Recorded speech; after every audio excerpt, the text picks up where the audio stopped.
뭐 한의대에 처음 들어가면 음양이 뭔지 뭐 이런 거부터 배울 것 같잖아요. 우리가 일상에서도 음양이라는 말은 많이 사용하죠. 예, 한자로 음양을 쓴 거예요. 음자는 이렇게 쓰고요. 양자는 이렇게 씁니다. 둘 다 공통되는 부분이 하나 있죠. 요게 공통되죠. radical, 부라 그래요. 부. 한자에 부라고 하는데 의미를 뜻해 의미. 그래서 여러분들은 이 부가 엄청 중요하다고 생각하지만 실제 옛날 한자에는 이 부가 없었어요. 요게 음이고 이게 양이에요. 그래서 실제 한자가 시대별로 굉장히 많이 다릅니다. 우리 한글도 많이 다르죠. 우리 한글은 좀 덜 다른 편이죠. 만들어진 게 얼마 안 됐기 때문에. 뭐 영어 완전히 다르고요. 옛날 뭐 중세시대 때 이런 때랑 한자도 많이 다릅니다. 이거는 지금 옛날 한자고 요즘 한자는 또 다르겠습니다. 그럼 요 왼쪽에 있는 이 언덕이라는 뜻의 이 radical 부를 왜 붙였느냐? 이 글자가 상징하는 바가 그늘과 햇볕이란 뜻이에요.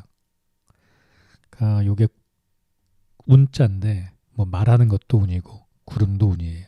그래서 지금 이제 금이고 구름이 꼈다라는 뜻이고 위에가 해를 뜻하는 일이고 여기 이렇게 깃발이 휘날리는 모양이에요.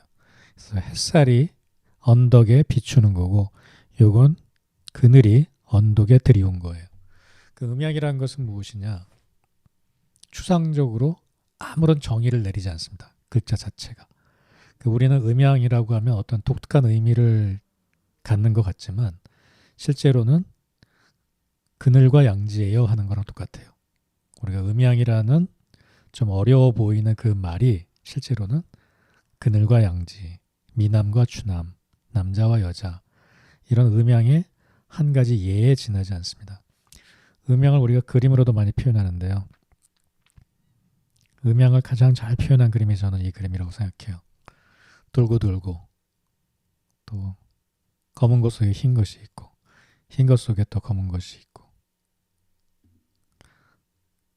이것도 재밌는 그림인데 끊임없이 거울 속에 거울이 있는 것처럼 음 속에 음양이 또 있고 양 속에도 음양이 또 있고 또 그 속에 또 있고 무한대로 계속 반복하고 있죠. 이거는 어떤 표현일까요? 저는 여러분들이 음양을 따지면 이런 모습일 거라고 생각해요. 늘 똑같은 것이 아니라 어쩔 때는 음이 많고 어쩔 때는 양이 많고 하며 살아가는 거죠. 그죠? 어쩔 때는 음이 많고 양이 많고 그러니까 이게 병들었다 건강했다 하는 모습을 그린 다이어그램이에요. 지금 강아지가 하품을 하잖아요. 강아지가 왜 하품을 할까요? 하품 언제 해요, 여러분들은? 졸립고 피곤하면 하품하잖아요. 그럼 졸립고 피곤한 것은 음적인 상황일까요? 양적인 상황일까요? 아까 그늘과 햇볕을 봤을 때 어두우면 잠자고 졸리니까 자고 음적인 같죠. 음적인 것 같죠. 그럼 하품은 음인가요? 양인가요? 제가 질문 한번 바꿔볼게요. 들숨과 날숨, 들숨과 날숨 어떤 것이 음이고 양일까요? 먹는 것과 똥 싸는 것 어떤 것이 음이고 양일까요? 먹는 거는 막 에너지를 흡수하는 거고 싸는 것은 내보내는 거죠. 들숨은 천기를 흡수하는 거고 날숨은 웨이스트를 내보내는 거죠. 어느 게 양이고 어느 게 그늘일까? 느낌이 좀 오시나요? 제가 추상적으로 설명할 수 없는데 지금 이 강아지는 졸리고 지루하니까 어떻게 했어요? 하품이라는 것은 들숨인가요? 날숨인가요? 들숨이죠. 크게 숨을 들이쉬어서 정신을 깨고 있는 거예요. 몸이 졸리니까 음 쪽으로 가는 거죠. 근데 그거를 균형을 맞추기 위해서 하품으로 들숨으로 깨우는 거예요. 음과 양의 균형이 맞는 거죠. 시소 같죠, 마치. 내가 졸립고 지루하다. 음이 내려가니까 이걸 이쪽에서 다시 거꾸로 맞춘 거예요. 양의 활동을 통해서. 반대로 여러분이 중요한 잡 인터뷰에 가서 긴장하고 맥박이 빨라지고 안절부절 못하고 막 그때 뭐 하죠? 우황청심환 같은 거 먹죠. 청심환 안 먹으면 어떻게 해요? 이건 뭐죠? 한숨이죠. 한숨을 쉬죠. 왜 한숨을 쉴까요? 한숨은 음인가요, 양인가요? 한숨은 가장 긴 형태의 날숨이죠. 음이에요. 내가 긴장해서 가슴이 두근두근, 심장이 막 미친 듯이 뛰고 머리가 팽팽 돌아가고 머리가 하얗게 되고 이건 다 양증이에요. 안절부절 못하니까. 그거를 카운터액트 하는 게 길다란 날숨이라는 거예요. 왜 내가 졸릴 때 하품을 하는 것이며 왜 내가 긴장될 때 한숨을 길게 쉬는가. 이게 다 우리 몸에서 일어나는 음양의 원리예요. 공황 발작 같은 거 일어나고 막 너무 흥분하고 과호흡 되면 이렇게 브라운백 같은 걸 넣어서 숨을 못 쉬게 하잖아요. 거꾸로. 들숨을 차단하는 거예요. 숨을 마시는 행위 자체가 몸에 양을 자극하고요. 내쉬면 음을 자극하거든요. 그러면 어때요? 부교감신경과 교감신경을 비교해보면 어떤 게 음이고 양일까요? 딱 느낌 오죠. 부교감신경이 자극되는 게 음이고요. 교감신경이 자극되는 게 양인 거예요. 우리 몸은 자율신경계가 균형을 맞추듯이 계속 음양의 균형을 맞추는 거예요. 현대인들은 맨날 싸우고 긴장하고 일을 맨날 하고 주위 사람들이랑 갈등하고 쉴 틈이 참 없잖아요. 그래서 날숨을 길게 많이 쉬고 들숨을 짧게 쉬어야 돼요. 그러면 어느새 안정이 되거든요. 그리고 명상이나 이런 거 배워보신 분들은 길게 날숨을 천천히 소리도 안 나게 길게 하는 거를 많이 배우실 거예요. 그렇게 숨을 내쉬면 부교감신경이 자극이 되죠. 교감신경은 fight and flight. 내가 긴장해서 전투를 하는 거예요. 좋은 반응이에요. 나쁜 반응이 아니라 늑대가 나타나면 이렇게 혈관이 수축하고 소화기는 활동을 멈추고 그래서 도망도 치고 혈관이 수축하니까 물려도 피도 좀 덜 나고 해야 되는 거고 쉴 때는 이렇게 부교감신경이 자극돼서 편안하게 식사도 하고 잠도 자고 그러는 거죠. 이게 다 균형이란 말이에요. 어느 한쪽이 필요가 없고 어느 한쪽이 나쁜 것이 아니라 여기 양이고 음의 균형이에요. 우리가 두한족열 이런 말 들어봤죠? 두한족열. 이거는 이불 회사 광고 같아요. 머리는 차갑고 발은 따뜻해야 된다는 뜻이에요. 그래서 여기는 빨갛고 여기는 파랗잖아요. 왜 그럴까요? 왜 머리는 차고 다리는 따뜻해야 될까요? 머리와 다리 중에 어느 쪽이 음일까요? 높은 게 음일까요? 낮은 게 음일까요? 불이 음일까요? 물이 음일까요? 머리 쪽이 양이고요. 다리가 음이에요. 그래서 발은 늘 차지기 쉽고요. 얼굴은 늘 뜨거워지기 쉬워요. 그래서 거꾸로 음양의 균형을 맞추려고 얼굴을 차게 하고 발은 따뜻하게 하라는 거예요. 우리가 생각은 안 하고 있지만 모든 게 우리 일상생활이 음과 양이에요. 족욕, 반신욕 엄청 유행했었잖아요. 이게는 수조 씻으려고 물을 반쯤 담아놨는데 씻으려고 뜨뜻한 물을 담아놨대요. 얘가 주인 모르게 들어가서 여기서 쉬고 있는 거예요. 얘가 음양의 균형을 맞추고 있는 거예요.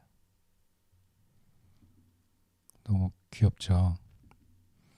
우리가 잠 안 올 때 이렇게 토 태핑이라 그래서 발가락을 꼼지락거린다든지 발을 부딪히라고 뭐 미국에서도 그러고 또 요가 같은 데서 하는 방법이거든요. 요가 같은 데서 머리를 낮추고 다리를 높이고 다리 운동을 하고 이렇게 자극을 주는 거야. 왜 이렇게 자극을 하고 또 왜 이렇게 반신욕을 할까요? 이게 다 두한조결이에요. 아래는 따뜻하게 하고 머리 쪽은 서늘하게 하고. 그래서 반신욕 할 때 뜨겁게 물을 받아놓고 욕실 전체가 뜨거우면 효과가 떨어지죠. 서늘해야 돼요. 노천탕처럼, 이 강아지처럼. 그래서 얼굴은 서늘해야 돼요. 또 온몸에 열이 많은 사람은 반신욕하면 답답하고 건강도 안 좋아요.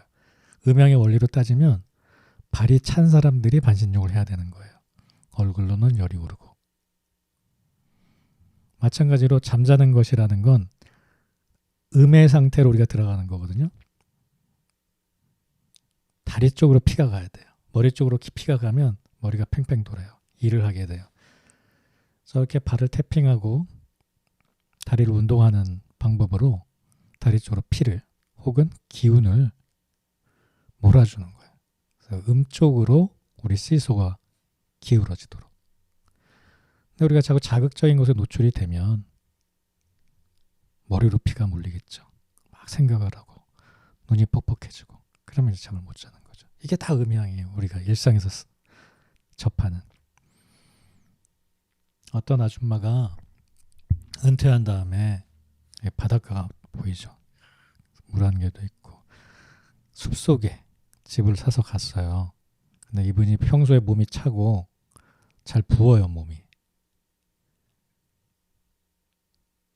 처음에는 가가지고 딱 바닷가로 노을 지는 거 이렇게 보고 좋았는데 몸이 점점 아픈 거예요. 특히 관절이 아프고 붓고 부종이 생기고 병원 가니까 그냥 관절염이라서 붓는 거라 그러고 하도 괴로워서 어디 상담하니까 귀신 들렀다 그러기도 하고 어떤 사람은 풍수가 잘못됐다 그러기도 하고 이게 그냥 음양이에요. 이 아주머니는 평소에 몸이 차고 붓는다는 얘기는 차다는 얘기는 음의 속성인 그 온도에 관한 얘기고 붓는다는 얘기는 또 다른 음의 속성인 이 물이라는 거예요. 물. 그러니까 추위와 물이 같이 있는 거예요. 또 노을이 지니까 예쁘겠지만 서양집이란 말이에요. 햇볕도 잘 안 들고 숲속에 이 습기가 올라온단 말이에요.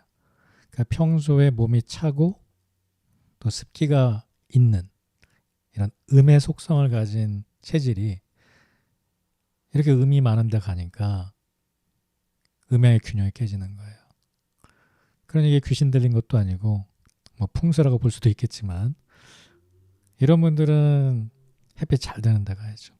미국 사람들은 더위를 많이 타니까 특히 여기 캘리포니아 같은 데는 그늘진 집을 선호하는 경우도 있는데 한국 사람들은 햇빛 잘 드는 데 가야죠. 추위 타면. 이게 다 음양의 균형이에요. 이럴 때 개지나 황기나 이렇게 양기를 북돋아주는 약을 먹으면 일시적으로 좋아질 수는 있다고 생각해요. 근데 그 약으로 치료되기가 난 거의 힘들다고 봐요. 이 사는 곳, 먹는 것 이런 것을 약으로 이기기가 참 힘들어요. 사는 것, 먹는 것은 계속 꾸준히 내 몸에 기에 작용하는 거기 때문에 그걸 양생이라고 하고요. 우리가 좀 이따 자세히 배울 거예요. 먼저 양생, 먹는 거, 사는 것을 조절한 다음에 침과 약을 쓰게 돼 있어요. 한약의 원리 자체가. 뭐 사는 거, 먹는 거, 그리고 침 맞는 거, 한약 먹는 게 다 음양의 균형을 맞추는 거예요.